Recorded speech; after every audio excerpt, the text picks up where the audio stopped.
മഹാദേവന്റെ അനുഗ്രഹം എല്ലാ ഭക്തരിലും ഉണ്ടാകട്ടെ. ഭക്തരെ, എല്ലാ കാലവും നിങ്ങൾക്ക് മറ്റുള്ളവരെ സന്തോഷിപ്പിച്ചും തൃപ്തിപ്പെടുത്തിയും ജീവിക്കാൻ കഴിയില്ല. അതിനാൽ നിങ്ങളെപ്പോഴും നിങ്ങളായി തന്നെ ജീവിക്കുക. ഒരിക്കലും കിട്ടില്ലെന്ന് ഉറപ്പിച്ചതുപോലും നിങ്ങളെ തേടിയെത്തിയേക്കാം. തളരാതെ പരിശ്രമം തുടരുക. അധ്വാനത്തിൻ്റെ ഫലം ഇന്നല്ലെങ്കിൽ നാളെ നിങ്ങളെ തേടി വരും. ഒരാളോട് നിങ്ങൾ ക്ഷമിക്കുന്നത് നിങ്ങളുടെ നല്ല മനസ്സാണ്. എന്നാൽ അയാളെ വീണ്ടും വിശ്വസിക്കുന്നത് നിങ്ങളുടെ മണ്ടത്തരമാണ്. ഭക്തരെ, സ്വപ്നങ്ങളുടെ ശക്തിയെയും മനുഷ്യാത്മാവിൻ്റെ സ്വാധീനത്തെയും ഒരിക്കലും കുറച്ചു കാണരുത്. മഹത്തായ സാധ്യതകൾ നിങ്ങളുടെ ഓരോരുത്തരുടെയും ഉള്ളിൽ ഉറങ്ങിക്കിടക്കുന്നു. നിങ്ങൾ ഏതൊരു കാര്യത്തിലും ഭയപ്പെടുന്നത് വേണ്ടത്ര അറിവില്ലായ്മ കൊണ്ടാണ്.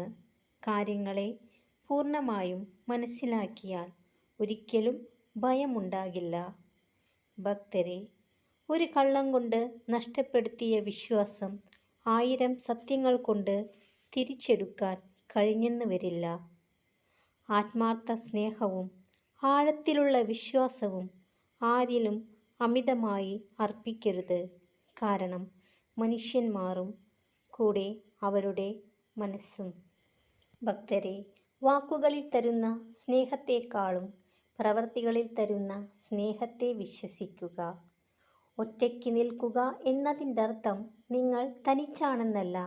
കാര്യങ്ങൾ കൈകാര്യം ചെയ്യാൻ നിങ്ങൾ ശക്തനാണ് എന്നതാണ്. പ്രതീക്ഷിച്ചതെല്ലാം സംഭവിക്കണമെന്നില്ല.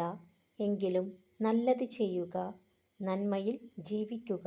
അപ്പോൾ ജീവിതവും മനോഹരമാകും. ജീവിതത്തിൽ സത്യം പറഞ്ഞ് വേദനിപ്പിക്കേണ്ടി വന്നാലും നുണകൾ പറഞ്ഞ് ആരെയും സന്തോഷിപ്പിക്കാൻ ശ്രമിക്കാതിരിക്കുക. നിങ്ങളെ മനസ്സിലാക്കാത്ത മനുഷ്യരുടെ നേരെ മെല്ലെ കണ്ണുകൾ അടയ്ക്കുക. കണ്ണ് തുറന്ന് നോക്കേണ്ടത് നിങ്ങളുടെ കുറവുകളോടുകൂടി നിങ്ങളെ സ്നേഹിക്കുന്ന മനുഷ്യരിലേക്കാണ്.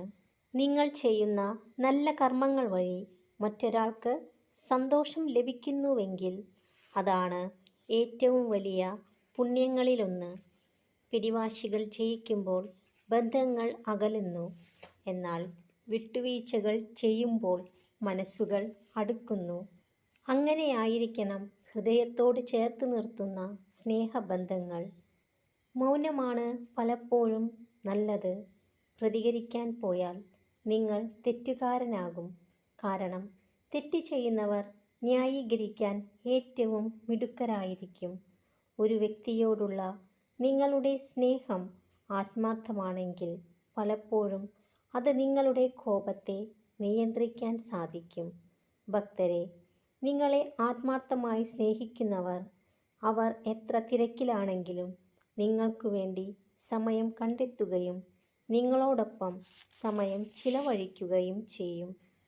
ഒരാളുടെ മനസ്സ് തകർന്നിരിക്കുന്ന സമയത്ത് നൽകുന്ന സ്വാന്തനവാക്കിന് ചിലപ്പോൾ ഒരു ജീവൻ്റെ വിലയുണ്ടാകുമെന്ന് അറിയുക.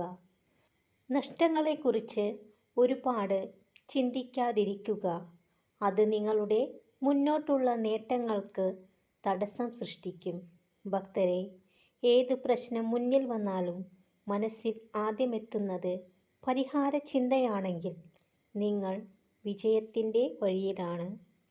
എല്ലാ ഭക്തരിലും മഹാദേവന്റെ അനുഗ്രഹം നിറയട്ടെ. ഓം നമഃ ശിവായ.